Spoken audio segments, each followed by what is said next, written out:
A new baby is a magnet for relatives, friends, and neighbors.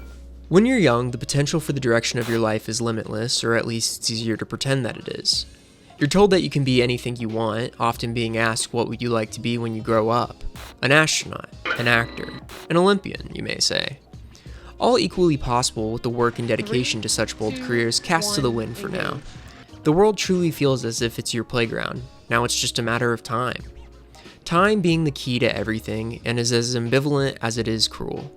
Young children grow into beautiful and handsome men and women. Then those beautiful people eventually grow old, maybe losing some of that fervor of youth for twilight wisdom and savor of the very last taste. With growing bodies comes the shrinking potential. The choices become more restricted and the path more plain. That, of course, is if you're a fatalist. Others, non-fatalist, free willist if you dare, are more inclined to odds. Odds are fun and offer a bit of competition and, more importantly, freedom. Life goes from stagnant line to an interconnected web of you and others. A web may be too liberal in terms of the odds, more of a choose-your-own-adventure book with an unusually high amount of options. As you can always go forward, but never back. Setting down your path or book, you have a goal in mind you're compelled to complete, to be a greater version of yourself. The way you go about obtaining this grandeur has taken you down a path uniquely your own. You would like to become a city planner. Keep in mind, city planning is just niche enough to make my point, but I want you to know non-city planners may find a word of advice or two in this little monologue I prepared for you all. City planning it is. A vital part of any good community is organization. Organization provides so many needed aspects to society, like planning the growth of one city and making sure the hospitals are in a reasonable distance from the retirement communities. Those who talk about your city planning endeavors may even bestow you one day with the title of creator of the best city ever. A lofty ambition, but shoot for the moon, because even if you miss, you'll land among the stars. You'll make forever homes in top school districts. Gerrymandering politicians will have their political misdeeds expelled with your metropolitan utopia. Nothing will get in your way, the path is set, and the way is clear. First things first, education. City planners never just fall into position. It's earned through long years of school with multiple facets of studying, like urban planning, sewage systems, and quite possibly architecture. School's expensive. Not always in monetary value, it's also that, but more importantly in this case, time. The fleeting nature of time is enough to drive anyone to the depths of insanity, add one's personal ids and egos, and fuck, it's another level of isolation. You're experiencing a lifetime of individual experiences that can never be replicated, only to be left with something as limiting as physical communicative methods like words and art to express an inexpressible perspective. This feeling is sonder, the feeling that each person is living a unique and complex life equal to your own. In your pursuit to become a city planner, you lose time that could have been spent pursuing an infinite webway of possibilities like time with family or becoming really good at piano, something else you've also been interested in. This little mechanic in the game of life is called opportunity cost. Opportunity cost is a simple phrase that cosigns the possibilities of one's life down to a two-word phrase. While you've chosen to focus on city planning as your career, you've lost that time spent not becoming everything else. This is the first of the many costs to come.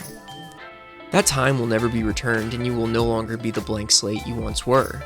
No one is going to be the unique culmination that was you on that particular day, and once that day is gone, it can never be experienced again. All that was offered, accepted or not. Opportunity cost is inescapable. You're constantly at its expenditure, as being limited to a singular perspective already puts you at the will of those odds. The cost is more apparent when you make choices like what school to go to, if school is even a choice you'd like to opt for.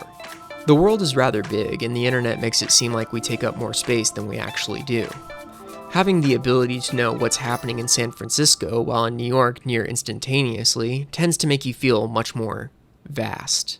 Remote work allows for one to pursue these opportunities with even less sacrifice, as you only have one physical body, but through technology, you've created a puppet of your consciousness to complete the work.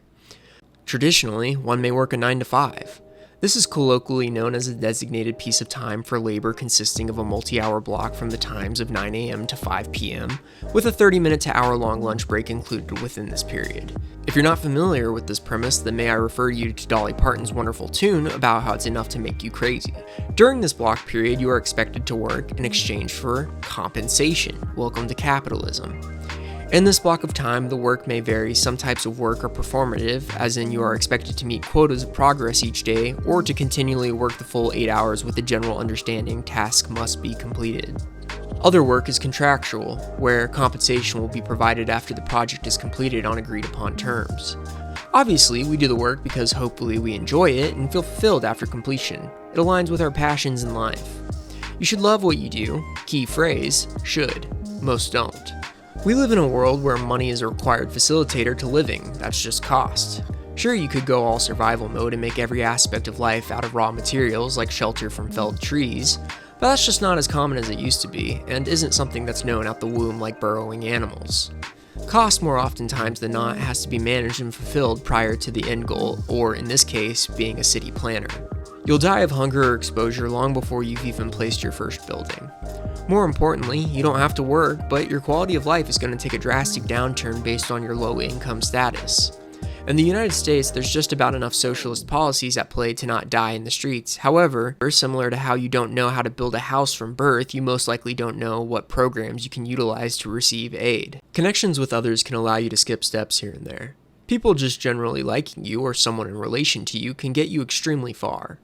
It takes a lot more work and resources to become so good at a task or skill that you can't be ignored. Either way, as a 16-year-old joining the workforce, those connections or skill set you've developed are all null. You're at the bottom. This is good though, says the writing on the walls. The competitive nature of the workforce is essential to have the voluntary participants inclined to build one's work record or history, and the connections that allow you to supersede required skills. You're not the only one gunning to build the perfect city, and the competition is inherently going to be compared to yourself. Cost can be overwhelming, and it can often take over the original goal of doing what you love. Instead, one focuses on how to reduce the worry of cost to the maximum quantifiable amount.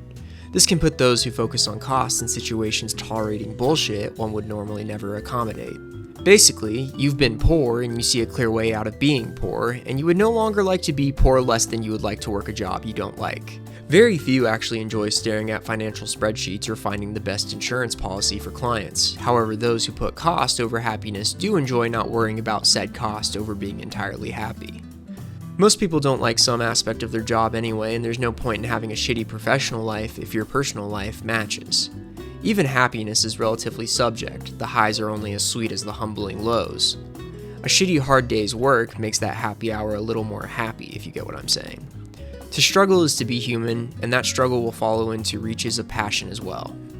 There will be exceptionally hard city blocks to design. It won't all be sunshine and rainbows once and if you do ultimately become this well-renowned city planner. Though dedication and commitment are powerful forces of the undying human spirit, they're more akin to the flame of a candle, burning brightly when initially lit and then left to be subject to the breeze of the world. With time, the flame dims and grows, with the external forces at play. While on your journey to become max-level city planner, you may find the breeze to be more intimidating, and the cities aren't calling you back. Your flame is temporarily dimmed. Compromises must be made, and that data entry position would cover cost. A stepping stone onto greener pastures. It's only temporary. Day 1 soon turns into day 100, and then day 1000. The familiarity of data entry has sunk in, filing the correct reports to the correct databases, and ensuring any errors are remedied.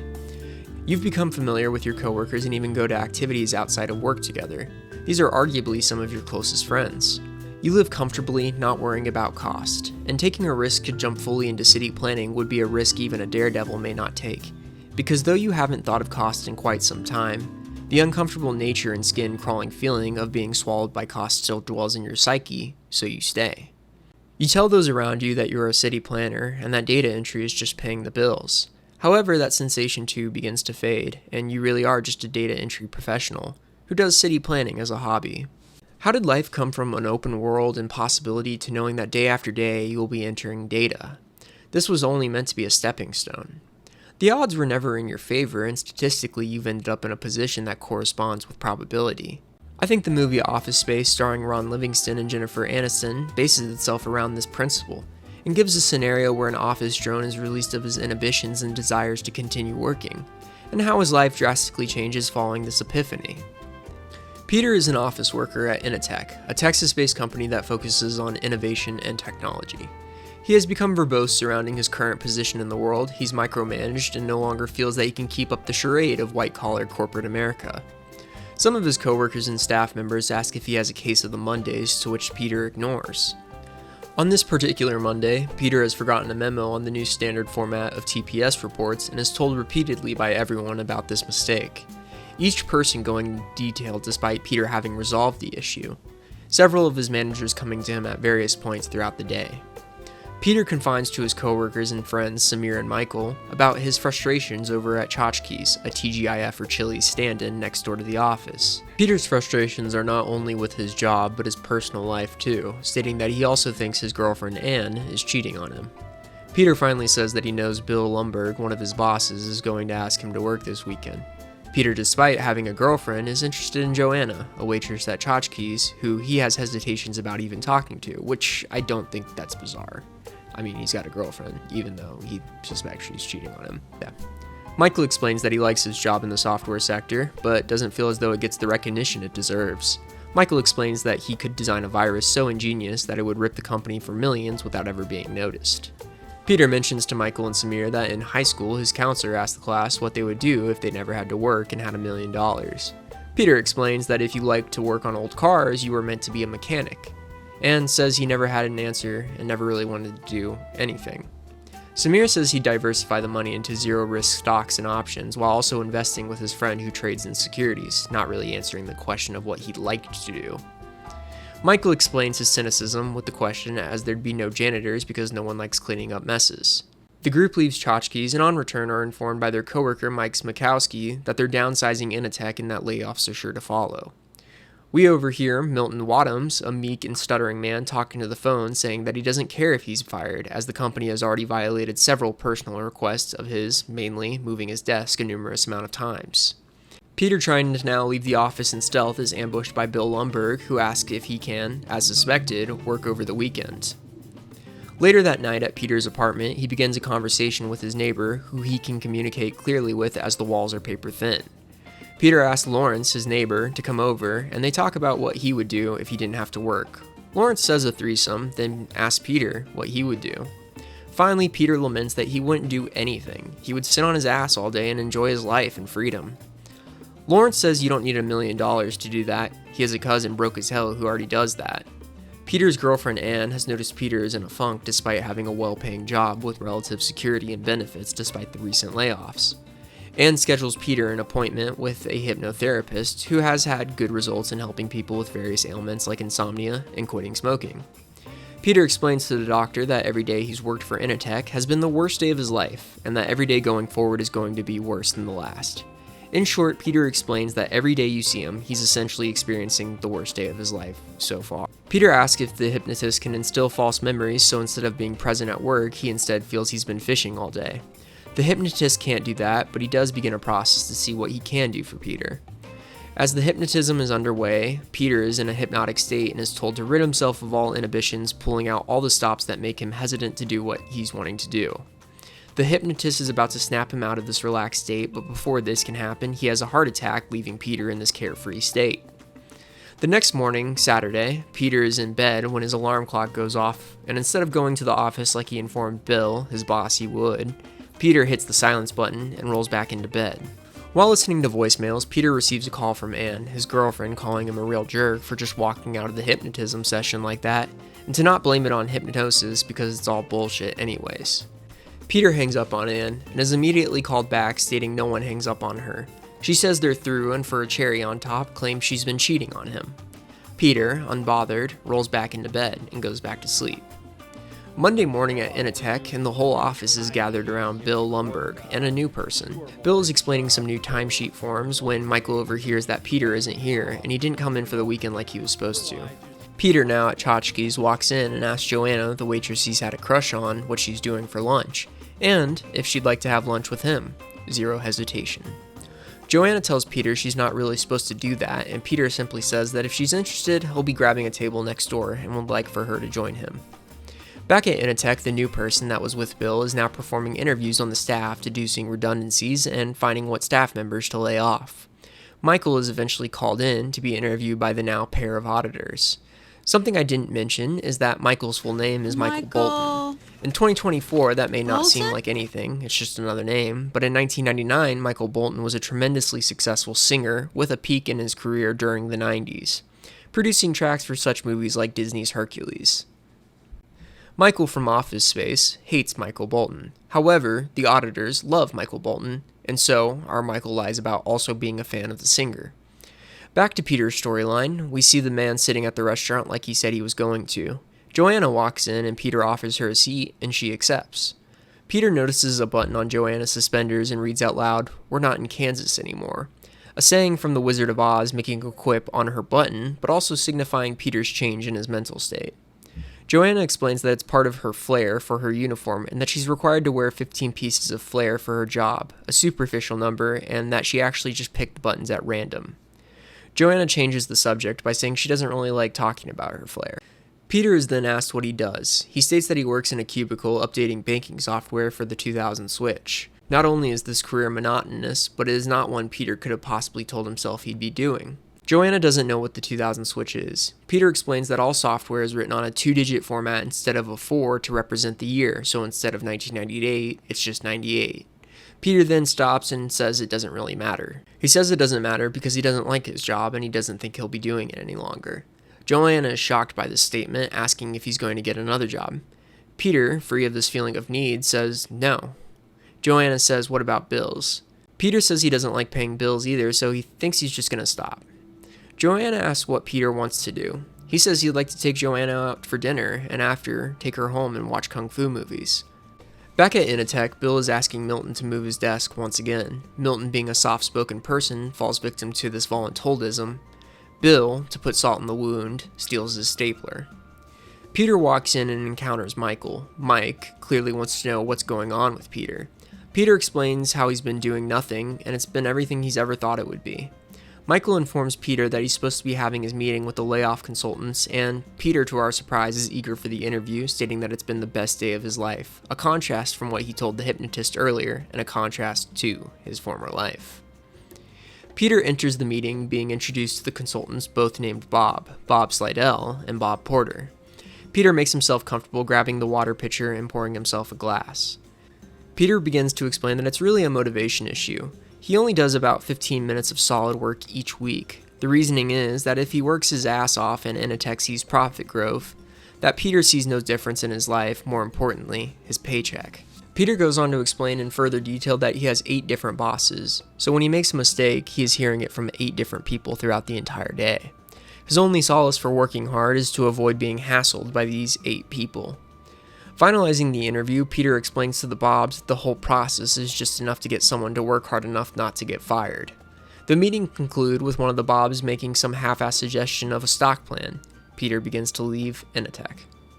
Bill attempts to talk to Peter on his way out, as Peter was only there for his address book, only to have Peter sidestep him and continue exiting the building.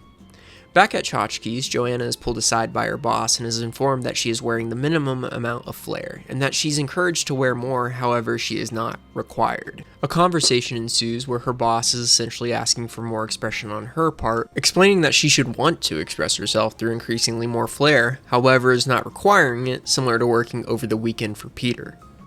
Back at Initech, the Bobs are conversing with Bill on who's to be let go. Apparently Milton was let go 5 years ago, but receives a paycheck every cycle due to a glitch in the system that has since been remedied. Mike S., from the beginning the employee who informed Peter about the layoffs, is also to be let go. The Bobs opt for not telling Milton about this, as they would like to avoid any conflict if possible, and are prepared to let Milton figure it out and hopefully just leave. Next, the Bobs bring up Peter, who they believe, despite his candid nature, is prepared for upper management.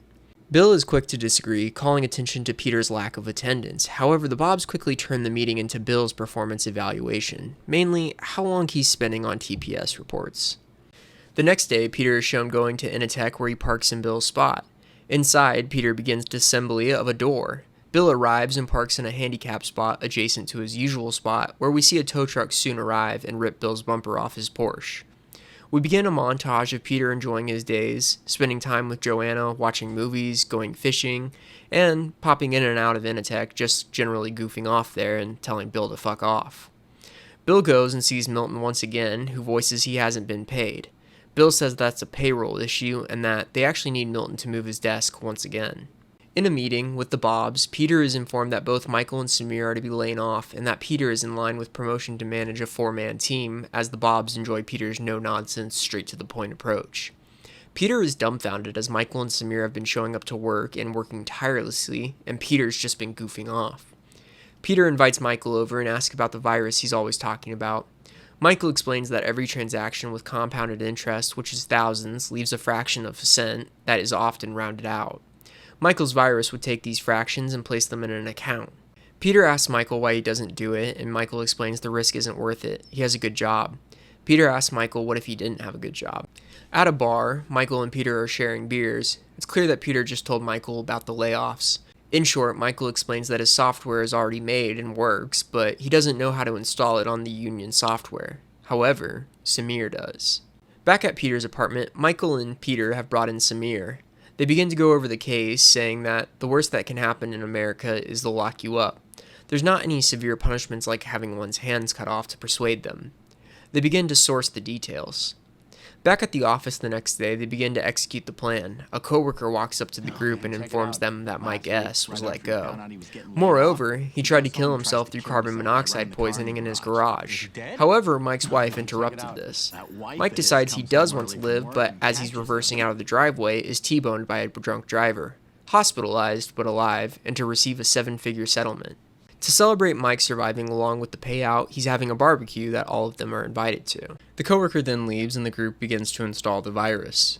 Once the plan is completed, the group sits in the carpool, having just been laid off. Samir is pissed because they had security escort them out, offended primarily because it's not like they were going to steal anything.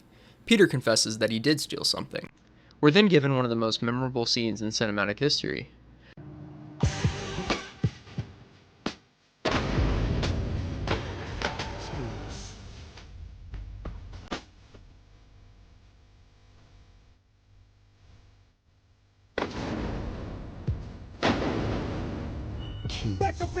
After they partied, Peter is in the car the next morning with Joanna, headed to Mike's barbecue. Explaining why the men were celebrating, bringing her in on the details, to which Joanna exclaims, "So you're stealing?" Peter, hesitant, does some mental gymnastics to overtly say no, then points to the corporate greed that Inatek and tchotchkes represent. Joanna explains that yes, she hates tchotchkes, however she's not going to go in there and steal money from the register. Peter makes reference to Nazi Germany for whatever reason as a lapsed comparison.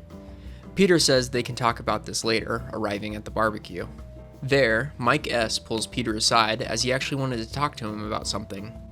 Mike explains to Peter that he knows how he can get about being depressed over his job. Hell, Mike expresses that he was probably more depressed than Peter, and he had done it for 30 years. But you've just got to stick with it because sometimes in life, good things do happen. Michael and Samir are talking to Mike's settlement attorney about minimum security prisons and how they're not such a cakewalk like Peter had described. The same coworker who told Peter about the barbecue shows up and asks if he's here with Joanna. Peter confirms, and the coworker states that he'd better be careful because she's dated around the office, specifically Lumberg. This causes a fight where Peter drops off Joanna mid-argument and proceeds to have nightmares about what that possible encounter could look like. At work, Joanna is brought aside by her boss, who points out she's only wearing the minimum level of flair again, and that they had a conversation about how she could express herself. Her boss wants to know what she thinks about people who do the bare minimum. Joanna expresses herself to her boss by flipping him off and quitting that moment. Peter is at the ATM checking the bank account that the funds are being channeled into. It should be a couple $100, however, it's an outstanding $300,000.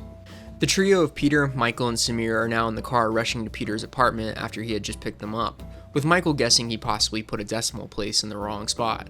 At Inatek, a birthday party is being held. Milton is there and is told to take and pass each slice of cake given to him. Milton protests as last time there was no cake left when finished passing, however is strong-armed into doing so. When all is said and done, the cake is completely gone, with Milton standing empty-handed. Peter and the gang are at his apartment trying to source possible solutions. Ultimately, the group is left pondering money laundering. Back at Inatek, Bill is talking to Milton down in his basement office, asking him if he has any spare time to kill cockroaches. Milton, keep in mind, still isn't being paid for the work he's been doing. One of the Bobs comes down from the main level, informing Bill there's a major problem as some kind of glitch in accounting. As the two men exit, they turn the lights off on Milton. Back at the apartment, the gang is looking up laundering in the dictionary as no one knows how to do it. It's revealed by Michael and Samir that Joanna wasn't sleeping with Bill Lumberg, but Ron Lumberg, an employee who moved to Atlanta several years prior, presumably no relation. A knock at the door can be heard. Peter tells the group not to freak out, it's most likely the neighbor. Answering the door, it's a magazine salesman from an impoverished area who used to be addicted to crack. Knowing that drug dealers launder money, the group invites the guy in and asks if he knows any drug dealers who could help. The salesperson drops the act and reveals that he's a software engineer out of work who used to work at the competitor of Initech. They've overtly just let this person, who knows a lot of the same people, in on their plan to steal money. They then have to sign up for 40 magazine subscriptions to buy the engineer's silence. Samir and Michael call it quits. About to leave, Samir tells Peter that he's a bad person for looping Michael and himself into this situation. Peter asks his neighbor Lawrence if he wants to come over, to which Lawrence declines, as he doesn't want Peter fucking up his life too. Peter dreams that night that he's in a courtroom. The judge tells him that he lives a very tripe and superficial life, and that he's a bad person just like Samir did. Out of bed and now at the kitchen table, Peter is seen writing letters with checks enclosed to unknown people. Peter is then seen outside the restaurant of where he first took Joanna, who now works there after being fired from Tchotchkes. Peter apologizes for his reaction to the whole Lumberg thing and says that she was right, the computer scam was also a really bad idea. Peter explains he doesn't know why he can't just do work and be happy like everyone else. Joanna explains that everyone else hates their job too, but it's about finding something that makes you happy, whether that be a particular aspect of the job or something in your personal life. Peter explains he'd be happy working a shitty job if it meant getting to be with her. She forgives him, and they kiss. Peter is seen at Initech after hours and slides his confession for the stolen money under Lumberg's door. As he's leaving, he turns back and grabs just a corner of it, reobtaining it, the confession, before leaving. Milton is at the secretary of Bill the next day and is complaining to her that he still hasn't received his paycheck. After being told to go sit at his desk as Bill would be there shortly, he mutters to himself and walks away, saying that this was the last straw. The secretary gets up and walks away in discomfort. After, Milton returns and enters Bill's office, determined to get a stapler Bill had stolen from him earlier. Peter is exiting his apartment with a packed bag and runs into Lawrence, briefly telling him he thinks he's going to be going away for a while. Lawrence tells Peter he knows. Peter goes to Initech, and there, he sees the building is engulfed in fire, presumably started by Milton. The computers, the evidence, and more importantly, the TPS reports are all torched. A few weeks later, we cut to the cleanup of the now rubblized Initech building, where Lawrence, working his job in construction, pulls a red stapler out of the pile. Peter stops him and is revealed to be wearing a construction uniform as well, stating he thinks he knows someone who'd really like this. Michael and Samir pull up in the usual attire of software engineers, asking if Peter would like to get lunch. Peter declines, having brought his lunch, and states that Joanna is supposed to come by later. They ask if he wants a job at the competitor of Initech where they now work, but Peter firmly declines the offer. They tell him, stay in touch, and leave. Peter returns to Lawrence, where he states that this isn't too bad, making money, getting exercise, and getting to be outside. Lawrence affirms that, yeah, it's pretty great, or fucking A. The camera fades as Peter happily smiles about his new life. The last scene is on a tropical island. We see Milton, who presumably Peter gave all the money to, sipping pina coladas on the beach and still being ignored. Fade to black, roll credits. This isn't a standalone full plot synopsis of the film and my thoughts about it all. I just find that Office Space does a great job at showing a realistic, albeit hyperbolized and comedic version of the droll that comes from working a job that you don't really love, and to be completely honest, a job that you hate. Peter's experience in some aspects are unique, mainly the hypnotism bit isn't too common to my knowledge. However, the emotions he feels and the frustrations that ultimately make him hate his job are. Presuming that you get a healthy amount of sleep each night of 8 hours, that leaves you with 16 hours in a day. Now utilize 8 of those 16 being spent on or at work. This leaves you a meager 8 hours of recreation without the inclusion that one may have kids, as those 8 hours become smaller and smaller. Despite the depressing nature of the workforce, your job makes up a large amount of one's life. You could even go on to say it makes up half of one's life. In Peter's case, he hated his job, and it was his possible fear of cost that outweighed his desire for something else. There are a couple of philosophies presented throughout the film. Mike Smokowski, who was hit by the car, was a bit of an optimistic stoic, working a job he arguably hated more than Peter, but sticking with it because everyone hates their job, and why should he be the exception? Mike takes on a positive view. Yes, he tried to kill himself, but his other 8-hour half, his wife, is what made him really appreciate the life he did have. Mike, for so many years, was living to work instead of working to live, and with his layoff, he was finally free of the cycle, and with a clean break, no less. He tries to instill this sense into Peter about just sticking it out because eventually it'll all be worth it. However, it is flawed. It didn't work out for Mike. He was fired, as we talked about. He was freed from Initech, but he'd have to find another job eventually. It was only a sheer fluke by being hit by a drunk driver that he was able to escape the workforce altogether. All of what Mike S. says isn't completely useless, as he tells Peter good things do happen. This is an aspect to his personal life, but in Peter's case is different. Peter started out hating his job, but also hating his life via his girlfriend Anne. Mike S., as we presume, loved his wife, but hated his job. A job that, seen during the consultant interviews, was essentially doing something that didn't need to be done. In some capacity, I think Mike knew his job was pointless. Peter, on the other hand, provides a service that anyone could do, even better perhaps, but nonetheless a point-serving task. Throughout the movie, Peter constantly expresses his desire to be outside through either the wish for implanted fishing memories, knocking down his cubicle wall, or even the finale where he makes a remark that he's just happy to be outside. Additionally, Peter makes remarks that he wishes that there was less oversight, less people telling him what to do, and that he messed up. In Peter's new position, he's outside, and there's not many wrong ways you can shovel rubble. More importantly, there's no TPS reports. His current position still provides value. He's clearing old buildings for the future and contributing in a more noticeable way to the growth of society. His time spent doing nothing is later met with scrutiny because it only takes from those around him like Michael and Samir. Peter isn't solely invested in his own success, but of the success of others he cares about and deems as hardworking, but looked over individuals. The whole message I've personally taken from this movie is that you don't have to love your job, and in many cases, life didn't pan out the way you thought, so you don't. You don't even have to like your job, you just need to like enough aspects of it to perform it for a while, and if you start to hate it, just get another one. There's always going to be some code to write, and there's always going to be some rubble to shuffle. There's a fellow by the name of Jimmy Cash on TikTok who's a janitor for an elementary school. Obviously, most people don't want to be janitors, but the way Jimmy shows us a glimpse of his world may make you think otherwise. Now that Jimmy is successful on TikTok, you see him having more fun, taking summer trips and enjoying his personal life. Early in his post, Jimmy, however, was pretty focused on just showing his day-to-day interactions. From the outside, Jimmy is cleaning floors, taking out trash, and telling us about some of the interactions he's had with his students. More importantly, Jimmy provides through his own words the value his job provides in his eyes. Yes, he's just mopping a floor, but in his eyes, he's facilitating the best possible learning environment for the kids, and making teachers' lives easier. It's all about the students for Jimmy, and in a lot of ways, he's helping to shape the kids' future as much as the teachers. Having this mindset truly will allow you to enjoy the most of an otherwise less desired job. If the purpose of the job is in the service industry, then take solace in the fact that hopefully you've made someone's time on this planet that much better. A bad day is a state of mind rather than what actually happened that day. I've had my car broken into 3 times in 1 week and felt more sad on days that just felt like particularly off Tuesdays. Having a drive or sense of preordained purpose is a blessing not everyone has. You should revel in the fact that you have a goal and desire.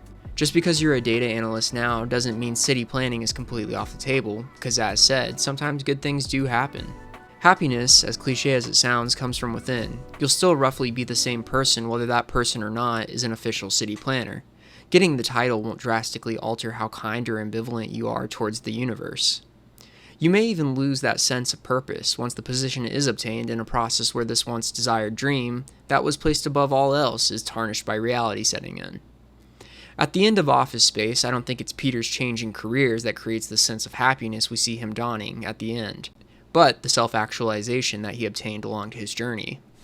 In Peter's case, the inner peace obtained doesn't come from the release of possibly being condemned for wire fraud or the new job, but that Peter has the formula to be happy. Simply permeating existence and enjoying available resources is going to leave one feeling hollow.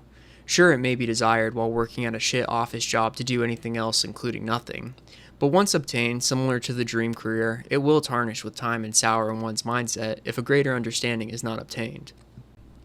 Life comes with ups and downs and good and bad days, and though that's not a hot take, I think that Peter and yourself, more importantly, have to come to the realization that we can identify desirable traits in our professional and personal lives that make that trending downward a little less steep.